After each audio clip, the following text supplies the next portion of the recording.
Pocket साफ करेंगे जी।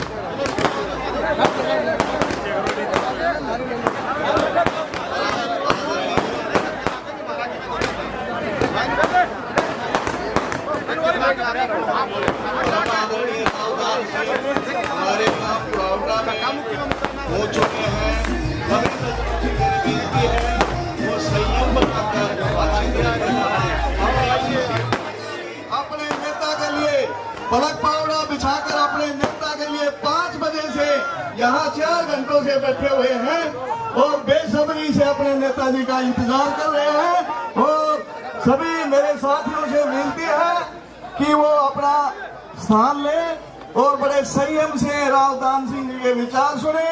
जो अपील आपके पास लेके आए हैं उस पर ध्यान दे। थोड़ा थोड़ा और मैं अपने साथी मित्रों से, माताओं बहनों से गुजारिश करूंगा, जोरदार तालियां बजाएं, जोरदार तालियां बजाएं। अब मैं आगे राजवीर हरिजन समाज से राव दान सिंह का सम्मान करें जोरदार तालियों से। धन्यवाद नंबरदार साहब, आपने, आपके समाज ने जो हमारे को इतनी इज्जत और मान सम्मान दिया है, हम सदैव आपके ऋणी रहेंगे। अब मैं दानक समाज से, प्रधान बिशप समाज से नेताजी का बड़ा स्वागत करते हैं। पगड़ी बनाकर जोरदार तालियों से नेताजी का सम्मान करें, जोरदार तालियों से। ब्राह्मण समाज की तरफ से जो सम्मानित करते हैं और पुरजोर लगा रखा है काम में इन्होंने नेताजी के लिए, पुरजोर संग्राम जी का बहुत बहुत शुक्रिया अदा करता हूँ जो नेताजी को पगड़ी बनाकर आगे की कड़ी। और साथ में हमारे 82 साल के बुजुर्ग जो रात का 9:30 बजे का समय है और अब टिकटकी लगाए अपने भूगोल नेता के लिए बैठे हुए हैं, जिसका हम बहुत बहुत धन्यवाद करते हैं। हरिजन समाज से भाई सुभाष,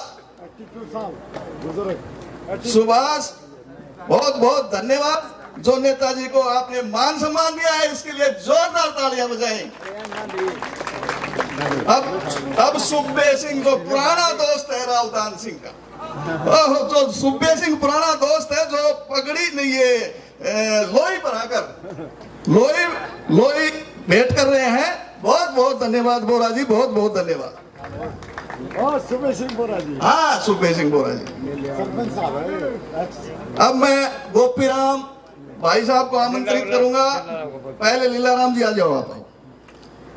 ठीक है जी, बहुत बहुत धन्यवाद बोरा जी, आपने ये कीमती समय लगाया। और मैं कहता हूं कि 5 तारीख तक इसी तरह है, आप मजबूती के साथ बूथ को संभाल कर और नेताजी को अच्छे वोटों से विजयी बनाएं। आपका बहुत बहुत धन्यवाद। अब मैं लीलाराम पंच साहब को आमंत्रित करूंगा जो पगड़ी बनाकर सम्मानित किया है। अगली कड़ी में मैं गोपी को बुलाऊंगा, वो नेताजी को पगड़ी बनाकर सम्मानित करें। अब मैं सूबेदार राजेंद्र सिंह को आमंत्रित करूंगा जो पगड़ी दिए बहन। हाँ भाई ठीक है ठीक है ठीक है। हाँ यस यस, बहुत बढ़िया भाई सूबेदार साहब, बहुत बढ़िया, काबिल तारीफ आपका। एक बार सामने देखो जी, एक बार सामने देखो, सामने देखो जी, सामने। आशीष पंच आए मंच पर, एक मनोज कुमार आए। अब मैं अगली कड़ी में देश राम को आमंत्रित करूंगा, वो नेताजी को पगड़ी पहनाए।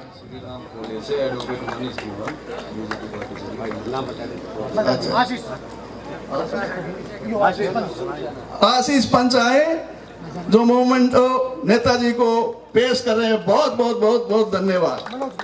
मनोज कुमार, ये नौजवान साथी बड़ी मेहनत और लगन से नेताजी के लिए लगे हुए हैं, हम बहुत बहुत धन्यवाद करते हैं मनोज जी का। अब श्री राम कॉलेज से एडवोकेट मेरे साथी भाई मनीष दीवान जो बीजेपी को छोड़कर हमारे में शामिल हो रहे हैं, हम उनका बहुत बहुत बहुत बहुत धन्यवाद करते हैं। तालियां बजाएं, बहुत बहुत धन्यवाद। वकील साहब बहुत बहुत धन्यवाद, आप तो बुद्धिजीवी हैं, और सही समय पर सही निर्णय लिया है, इसके लिए आपका बहुत बहुत धन्यवाद। ये हमारे कुरावटा से युवा नेता जो सुबह से लगे हुए हैं, जो एक कड़ी से कड़ी मिलाकर जो बच्चों ने मेहनत करी है, इनकी काबिले तारीफ है। अब मैं संविधान बना दिया आज बच्चे करे पढ़ाई, होला पुड़िया पारिक बस अड्डा और कोरट नहीं बनाई। गांव गांव के अंदर देखो ये पक्की गली करवाई, फिर इनकी खातर नौकर छोड़ दिया करते रोज सफाई। हाँ, चंडीगढ़ की तरह ये हमारा महेंद्रगढ़ चमकाया, बिछड़ा हुआ इलाका अंदर आगे कदम बढ़ाया। हरिजनों को पलाट दिवा दिए नई बसा लो डाणी। हमारे सरपंच प्रतिनिधि जो राहुल और उसकी टीम ने बड़ा इस प्रोग्राम में, राहुल सरपंच प्रतिनिधि ने बड़ा योगदान दिया है और सुबह से अपनी युवा टीम को लगे हुए और बढ़िया जोर शोर से नेताजी के जो इलेक्शन कैंपेन का वो कर रहे हैं, जिसके लिए वो काबिले। साथियों ने, हमारी माता बहनों ने, बुजुर्गों ने आशीर्वाद देंगे, जबरदस्त अभिनंदन और स्वागत अपने गांव तक पहुंचने के लिए किया। उसके लिए मैं 36 बिरादरी का सब भाई और बहनों का दिल से और गहराई से धन्यवाद करता हूं। आप आज हम एक निवेदन करने के लिए आए हैं कि आने वाली 5 तारीख को हरियाणा विधानसभा के चुनाव होने जा रहे हैं और उनमें आपको तय करना है अपने भावी विधायक का और भावी सरकार का। ये चुनाव मात्र विधायक का नहीं है, ये चुनाव सरकार का है। वो क्यों है सरकार का? कि सरकार आपकी निश्चित तौर पे कांग्रेस की बन रही है, कहीं से लगा ले, चंडीगढ़ से, नांगल चौधरी होटल से, डबवाली, किसी से भी पूछेंगे तो एक ही बात सामने आएगी कि सरकार कांग्रेस की बन रही है। और जब सरकार बन रही है तो सरकार का हिस्सा वो आपको अपना लेना है, और वो तभी ले सकते हैं जब आप ज़्यादा से ज़्यादा कांग्रेस के जितने भी उम्मीदवार उनको ज़बरदस्त तरीके से मतदान करके चुनाव जिताएं। मुझे पूरा भरोसा है कि कुरावटा गांव के भाई और बहन एक एक बात को समझते हैं, क्योंकि पिछले 10 साल की जो भारतीय जनता पार्टी की कमियां रही, जो उन्होंने वादे किए, जो जुमले बोले, जो झूठ बोली, उसको देखते हुए मैं ये कह सकता हूं कि आज इस समाज का एक एक वर्ग, चाहे किसान है, जवान है, व्यापारी है, कर्मचारी है, मजदूर है और साधारण व्यक्ति है, सब के सब पीड़ित हैं। कोई उनकी व्यवस्था से खुश नहीं है। जो आशाएं इन्होंने दी थी वो सब निराशा में बदल गई और अब तो हालात ये है कि नाखुश और एक तरह से ना, मतलब जिसे कह सकते हैं कि हम हकीकत के अंदर जिसे विश्वास हो, ना इंसाफी और ना विश्वास के साथ में हम गारंटी के साथ ये कह सकते हैं कि सरकार को पलटने के लिए हर वर्ग ने तय कर लिया है। चाहे हमारे नौजवान साथियों से पूछें कि जब फौज की बात आती, एक अग्निवीर योजना दे करके उन्होंने एक ऐसी चीज़ हमें दी है जिससे न तो जवान खुश है और न उनके जाने वाले उनके पेरेंट्स खुश हैं। क्यों नहीं है खुश? क्योंकि 4 साल की भर्ती, 18 साल का बच्चा जब चला जाएगा, 4 साल बाद 75% रिजेक्ट होके वापस आएगा, तो वो बच्चा किस लिए फौज में जाएगा? न तो उसको एक्स सर्विसमैन का मिलता है स्टेटस, न उसको रीएडजस्टमेंट का मिलता है, न ही उसको पेंशन मिलती है। और अब तो दुर्भाग्यशाली बात यह है कि अगर वहाँ 4 साल के दौरान कहीं भी अगर उसके साथ घटना घट गई और शहीद हो गया तो शहीद का दर्जा भी नहीं मिलता। यही हाल किसान का है। हम खेती करते हैं, परिश्रम करते हैं, सूखी धरती का सीना चीर के अनाज पैदा करते हैं और पसीने से सींच करके बच्चे का पेट भरना जानते हैं, लेकिन जब अपनी फसल लेके जाते हैं मार्केट में तो वहाँ अपनी मायूसी का सामना करना पड़ता है कि हमारी फसल का उचित भाव नहीं मिल पाता। दोस्तों, ये हाल कर्मचारियों का है।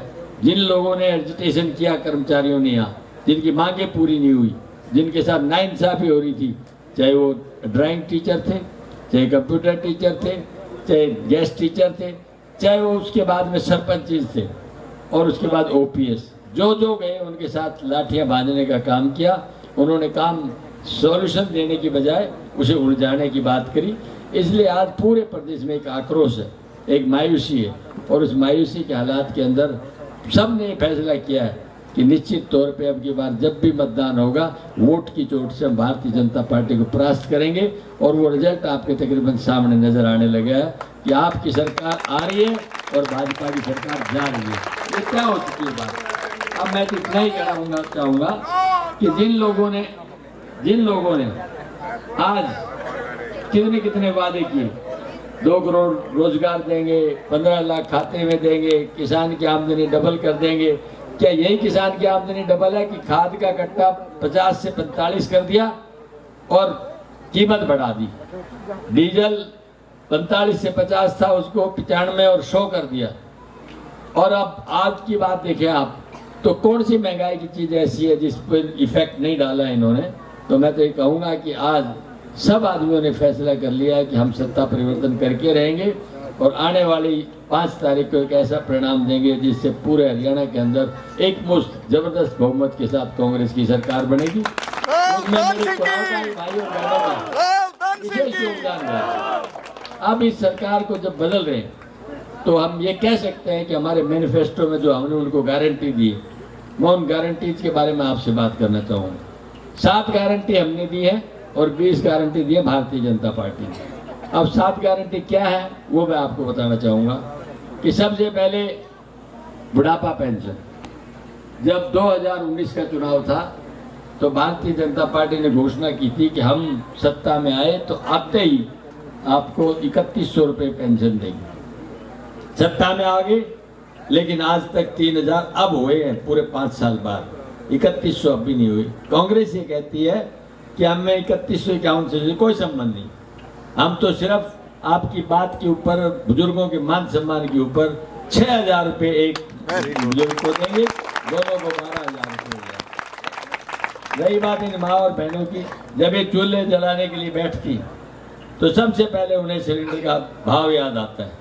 ये सिलेंडर की कीमत क्या होगी, आज 1200 रुपये तक पहुंच गई है।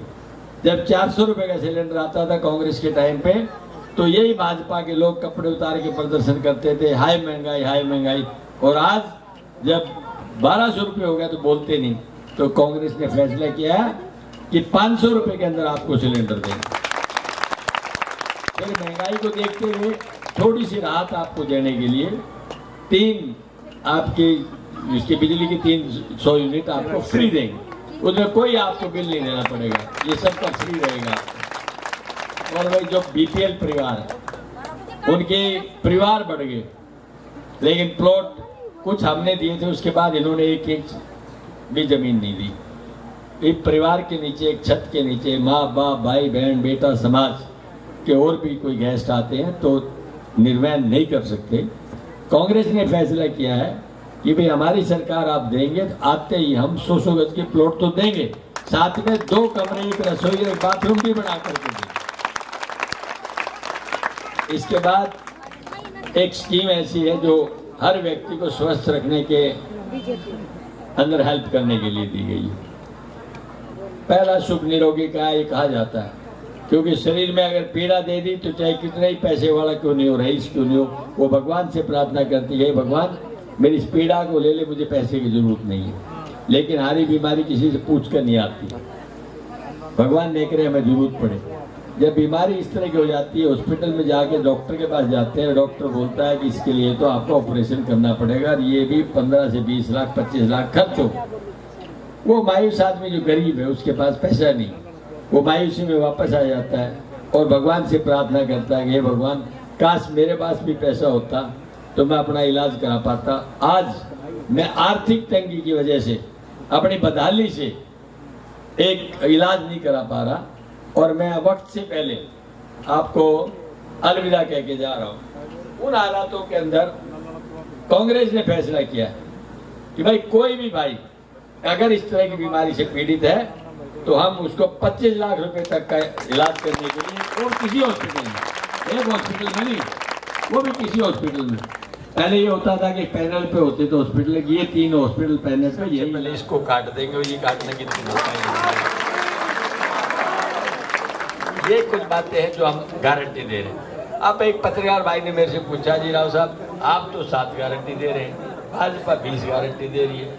मैंने कहा भाई देखो, कांग्रेस सच्चाई के साथ चलती है, वो उन्हें देने के लिए और पक्की गारंटी देने के लिए बात है। हमने पहले भी किया है, मनमोहन सिंह जी जब प्रधानमंत्री थे तो किसानों के ऋण माफ करने की बात कही, 72,000 करोड़ रुपए के ऋण माफ किए। तो भूपेंद्र सिंह हुड्डा जब चीफ मिनिस्टर थे तो बिजली के बिल माफ करने की बात कही, 1600 करोड़ रुपए बिजली के माफ किए।